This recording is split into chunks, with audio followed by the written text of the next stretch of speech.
Ready? Yep. What's up, everybody? It's Sid and Millie back with another Manchester United game day review. Nice. So we finished up watching the Manchester United versus Wolves game in the Yep. Premier League. Yep. It was an exciting 1-1 tie, right?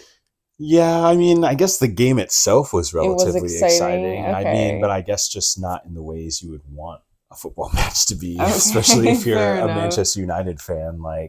Um, yeah. Anyway, that was No, that was no. anyway. Take it away. Take it away, Millie. Nah. Let's Well, yeah, okay. Well, like first should we talk about positives first, or do you want to do half positives by half? first.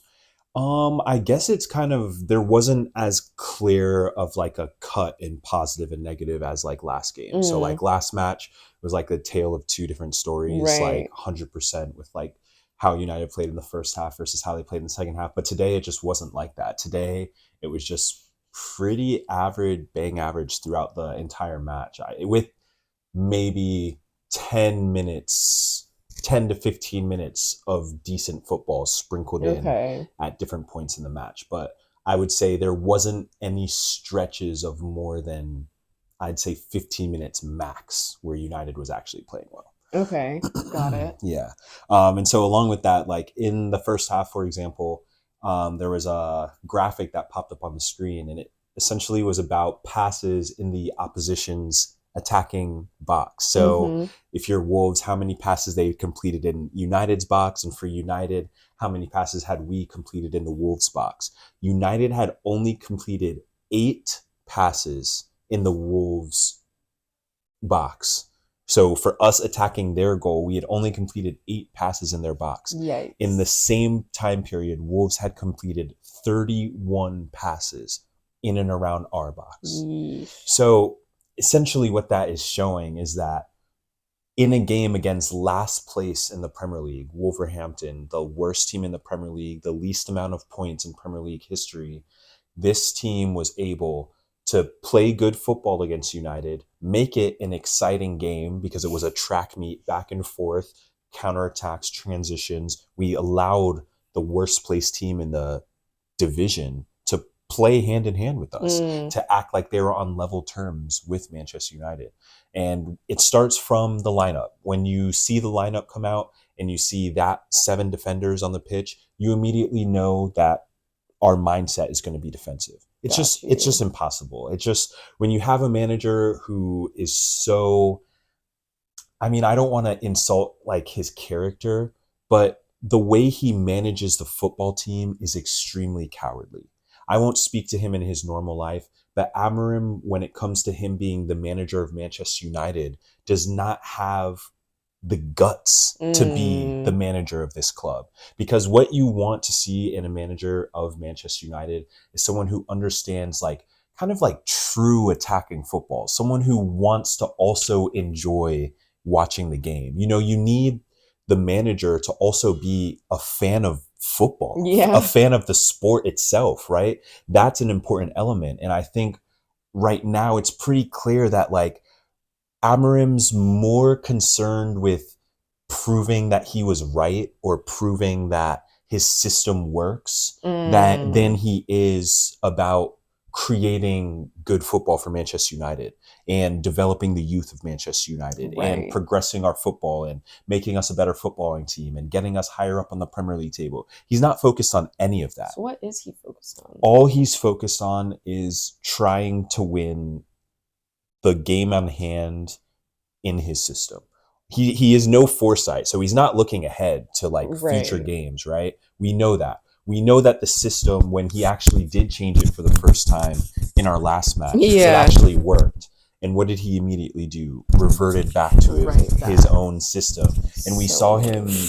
revert back to it in the second half of last game. And that was the half that United played terribly. It was the half that they played awful. And so we've once again seen it today where when Amorim employs his tactics, we do not play good football. We will not win football matches. We Right. allow very bad teams to look halfway decent against Manchester United. And it is because of the way Amorim plays and the system that he wants to employ. So, and yeah, I mean, I think it speaks volumes that, you know, You're bringing on these young players, but he's doing it for show. Like in reality, he's doing it because he has to, not Right. Not because because he he wants actually to. trusts or believes in these players. I mean, Mm-hmm. and he's also not playing a system that rewards any of these players, right? I mean, Fletcher, who gets subbed on at halftime, he's a midfielder. But Amorim's system does not reward the midfield because we do not play through the midfield. We Right. only go wide and around and ping the ball to our forward. That's his system. So when you bring on a midfielder, a young midfielder who's trying to make his name and make an impact on the team, how does he do that when he never gets the ball to his feet?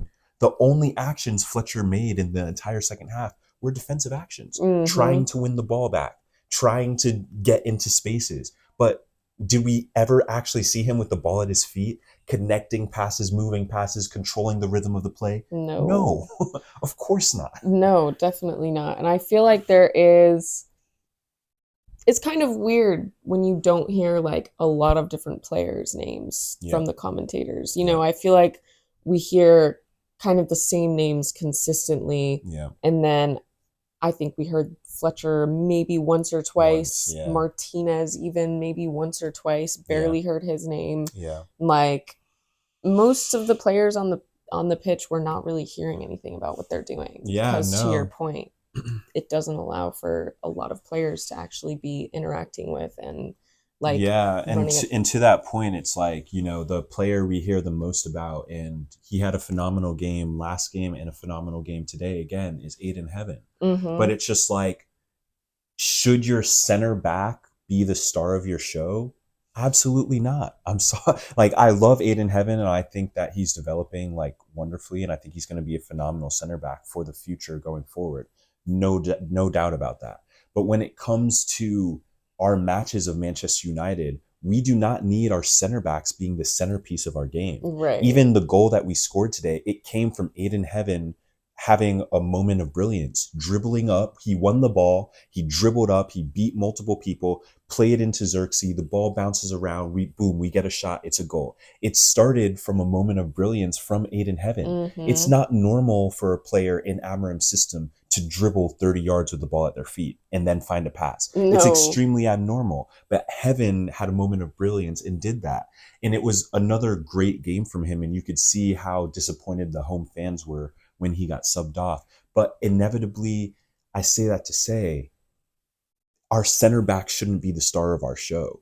We should have been highlighting Xerxes. We should have Right. been highlighting attacking players, Sheshko. We should have been finding ways to get Cunha in dangerous places and find ways to slip Cunha in behind runners, behind the back four, late runs, second ball. You know what I'm saying? Those are the type of plays that we need to be doing. We don't really need or want our center back to be the star of the show. Right. I would much rather be hearing Cunha's name ringing from the commentator's mouth Mm-hmm. nonstop, because that would mean we're actually attacking and being dangerous. But that's not who we hear. We hear Heaven, we hear Dorgu, we hear Casemiro. Those are the names of the players that the commentators are constantly saying. And it's because we're just swinging the ball around our back line, being non-dangerous, unthreatening, and teams are okay with that. Wolves were okay with that. Think about it. Wolves put in a performance today.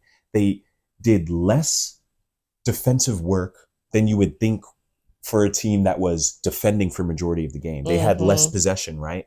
And yet, with that, more shots, more higher XG if you're into that, if What is the that? if the statistics matter. It's just like your probability of scoring goals based on the Okay. big chances you create and the shots you have and all that stuff. Got It's it. just for all the statistic heads that didn't actually play the sport. So they try and calculate it like Moneyball, like that Okay. Got baseball it. movie, and Yeah. do all the stats and try and figure out the sport that way. It's an effing joke. But if you're into that garbage, then also Wolves was leading the pack in that.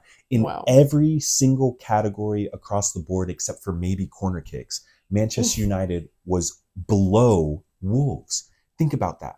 Wolves is in last place in the Premier League. They have the worst record almost in Premier League history. And they looked like a proper footballing side today. Yeah, They looked decent. It's they shocking. did. I mean, a game like today was an opportunity to beat the brakes off of them, to score 4, 5, 6 goals, show that we're not dependent on 2 or 3 players who aren't currently with the squad, Right. right? And show that we can actually win a game. And look, for me, Amorim will never get the injury or players missing excuse ever, because we saw what Eric Ten Hag had to go through his second season when he Mm-hmm. literally had almost the entire starting 11 injured and he kept playing games and we won a trophy that year. So if you think Amorim is getting any slack or leniency with me because of the fact we have players missing, you're out of your mind. He will not No get that. It is chance. unacceptable. Playing once a week, had a whole preseason, and we're now halfway through the season at the halfway point. And Mm-hmm. what do we have to show for it? It is some of the most anti Manchester United football I've ever seen Manchester United play in my entire life. Since even, I mean, it is 50 times worse than the worst manager we've had. It's worse. Yeah. It's literally the worst by win percentage, by The wins in the stats Premier can tell League. you that Yeah. So it's just like if you want to look at the stats. 100%. If the stats matter to you, please look at the statistics. It is once again unacceptable. It's not a good result. Obviously, getting a single point is not acceptable, but Mm-mm. especially with how this manager carries himself, the arrogance, the ignorance, the way he speaks to the press, the way he throws players under the bus, the way he My does God, not yeah. understand the core of this club at all, and the way that he sets the team up to play football matches. Those 5 reasons are all sackable offenses. Please, Ineos, I sack the know. Come manager. on. I mean, what else must we see? This type of performance will not get us to the Champions League spots. We're seeing it right now. Halfway through the season, 7th place. We will not reach the Champions League at this rate. Amorim will not take us to trophies. We've seen it. He's lost a final already. He's not a winner. He's lost the final. Mm-hmm. He's lost the locker room. Look at Xerxes' demeanor throughout the whole game. These players are dejected. They don't even like him. They don't like playing for him. It's obvious. You can see it in their body language on the pitch. Yeah, I mean, if your manager is talking shit about you or your teammates in the press, obviously you're Yep. not going to feel passionate or excited to play for your club. Yeah, No definitely not. way. And it's just like Amorim also, a couple weeks ago he came out talking about, oh, it's a privilege to play for Manchester United. It's a privilege to manage Manchester United. How about that, Amorim? You are a very privileged individual. No manager in recent history has ever finished 15th place with a club like Manchester United and retained their job. Who's got the privilege now, sir? Mm-hmm. You do. Your privilege, your whatever you want to call it, Portuguese privilege, white privilege, good look privilege, is taking you further than you should have even gotten as the manager. Because you shouldn't even be here, Amorim. What happened to last season? You said if it didn't work, you would leave the club willingly. It hasn't worked. Why have you not walked? It's because this guy is also a liar. Yeah, we know We see that. it all the time. He lies in the press. He lies on our players' health. He lies about everything. And then what happens? We see shit football week in and week out. Mm-hmm. That's what happens every week. Even when we win a game, we're not even excited because it's shit football. The Man United crowd at Old Trafford, almost dead silent, booing because it's Yep. hard to watch. Booed him off the field. Exactly. We're booing from our living room. They're booing at Old Trafford Mm-hmm. because none of us like to see what this guy is doing. Yep. Come So a long way from everyone singing his song. I know, haven't heard that in weeks. Mm-mm. Haven't heard it in weeks. Nope. And if any fan is still singing that, please look at yourself in the mirror. I'm sorry. I just don't know what to say anymore. It is the most anti Manchester United football I've ever seen. Yeah, it's I sad. mean, when a team sits back in a low defensive block, there is just not even a single idea through Amorim's head. Not a single idea of how to move a team out of their defensive shape. So instead, we just swing the ball around, swing the ball around. I mean, the Woo. crowd was aching, yelling every time they played backwards. And it probably happened 15 times. Yeah, I know, because I just think of the commentator saying, "Oh, and Manchester United going back again." Yep. Yep. I'm like, "Oh, great." Yeah. And That's just that the is, epitome of Amorim football. it really is. It really is the epitome of it. And I mean, it shows you've got a player like Cunha. I don't know what his exact statistics were last year, but I believe he had like 20 Premier League goals last season. He's Wow. got what, one Premier League I goal? think so. One or One two Premier maybe. League goals. Yeah. You've got Sheshko. He was a monster in the league he came from, scored over 20 goals last season. He's got what? 2 goals? Ahmad already blowing it up at the AFCON, scored multiple goals, 2 man of the match for his country. Wow, good for And him.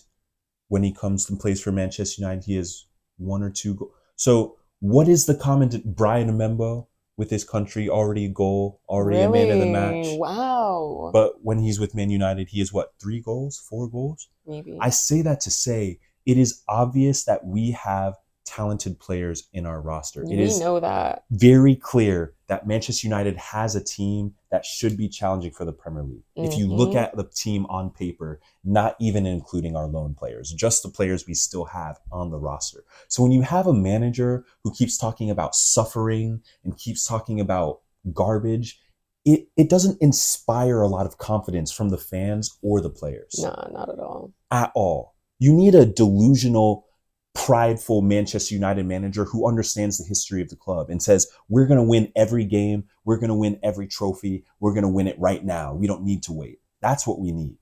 We don't need someone who talks about suffering in every single press conference. It is a mentality thing. And you see it with our players diving on the ground, jumping, holding their legs. We've turned into a bunch of softies on Manchester United, all under Amorim. I've never seen Manchester United players diving. Okay, barring Ashley Young from the good old days, if you were there back in those days, but barring Ashley Young and maybe Nani historically, but that's again 20 years of history we're evaluating. Okay. But if you exclude those historical players, I've never seen a unified team of Manchester United players jumping on the ground asking for fouls like this. Yeah, it's kind Heaven, of crazy. our center back, jumping on the ground asking for fouls. Cunha's begging for fouls every single time he falls. They're Ahmad was desperate. doing it before he left for AFCON. What is Amorim doing to our players? We have never been this soft before. They need to grow up, take the hit, and get up and get in his face. But you're crying to the referee? Cunha, you're Brazilian, bro. Come on, man. Represent our continent better than that. Do better. Freaking get in their face. Get angry. Don't cry to the referee. Amorim's turning our team into a bunch of softies also. And Mm-hmm. you can see it on the pitch. Yeah. He speaks all the good game, but it's He's not. manipulative as. Yes, he is. Mm-hmm. Yeah, he's a speaker. He could sell land on the moon, that's for sure. But at the end of the day, the results still not Speak for there. So themselves. speaks for themselves. So yeah. Yeah. So yeah, another disappointing Manchester United results. Tying 1-1 against Wolverhampton, who is in very last place in the Premier League, Dead bottom. who is setting a record for the worst Premier League start in Premier League history. And today, Amorim's Manchester United have made them look like a prime footballing team and have tied them, given them a point. Their third really point of the sad. season. Think about that. 3 points they have this season. One of them given to them by us. Sad. Really. This is embarrassing. Amorim ball. This is Amorim's era. So we just continue to suffer. It's just miserable. Yeah. Anyway, Truly. so those were our thoughts on Manchester United's game versus Wolves. If you made it this far, Thanks for watching, and we'll see you next time. peace. Bye. Peace for everyone but Amorim. Amorim out. Amorim out. No jokes on that.